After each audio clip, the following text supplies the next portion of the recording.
माधोपुर नाम का एक गांव था।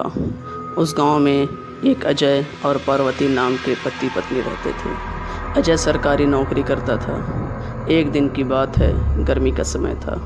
अजय ऑफिस का काम ख़त्म करके रोज़ की तरह ऑफिस से घर वापस जा रहा था। रास्ते में एक बाज़ार पड़ता था, तो उसने सोचा कि घर जाते जाते कुछ सब्ज़ी लेते चलूं। तो उसे वहाँ खूब ताज़ी ताज़ी मछली दिखी और उसे ख़रीद लिया। इसके अलावा और कुछ सामान लेने लगा। सामान लेते लेते उसे समय का पता ही नहीं चला। काफ़ी अंधेरा हो चुका था। घर थोड़ा दूर था, तो वह सोचा कि सीधे सीधे रास्ते से जाऊंगा तो और काफ़ी रात हो जाएगा, इसलिए आज जंगल के रास्ते से जाता हूँ, जल्दी पहुँच जाऊंगा। वह जंगल की ओर अपनी गाड़ी घुमा लिया। काफ़ी अंधेरा हो चुका था और अजय तेज गति से गाड़ी चला रहा था। थोड़ी देर के बाद उसके गाड़ी के सामने एक औरत आ गई और अजय झटके से ब्रेक मारते हुए गाड़ी को रोका। अजय उस औरत को देखा। वो औरत बड़ी सी घूंघट डाल रखी थी और ज़ोर ज़ोर से रो रही थी। अजय उससे पूछा कि तुम कौन हो, कहाँ से आ रही हो और तुम्हारा घर कहाँ है? इतनी रात को इस घने जंगल में क्या कर रही हो? लेकिन वह अजय के कोई भी सवाल का जवाब नहीं दे रही थी और बस रोए जा रही थी। उसके रोने से ऐसा लग रहा था कि पूरा जंगल ही गूंज रहा है। अजय ने सोचा कि शायद किसी मज़दूर की पत्नी होगी जो रास्ता भटक गई है। रास्ता बहुत ही सुनसान था, इसलिए उसने सोचा कि इस औरत की मदद की जाए। फिर अजय ने बोला कि तुम मेरे साथ मेरे घर चलो, सुबह होते ही तुम्हें तुम्हारे घर छोड़ दूँगा।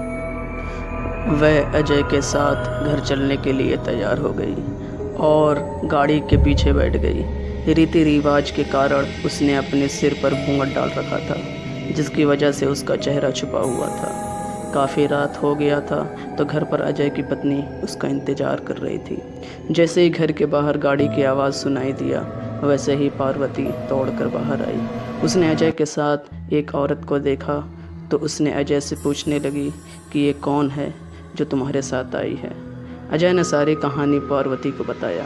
पार्वती की तबीयत थोड़ी ख़राब थी, इसलिए वह खाना नहीं बना पाई थी।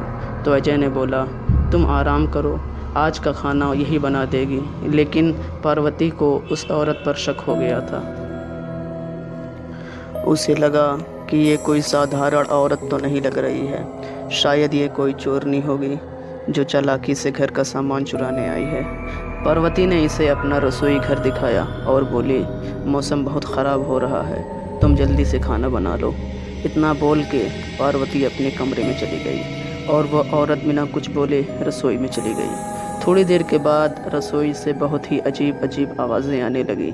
पार्वती उस आवाज़ को सुनकर सोचने लगी कि ये कैसी आवाज़ आ रही है। फिर उसने सोचा शायद मौसम ख़राब है, इसके वजह से आ रही है होगी। लेकिन उस औरत को लेकर उसका मन अभी भी शांत नहीं था। जब पार्वती 20 मिनट बाद दोबारा रसोई में गई, तो देखी कि वो औरत अभी चुपचाप बैठी ही थी।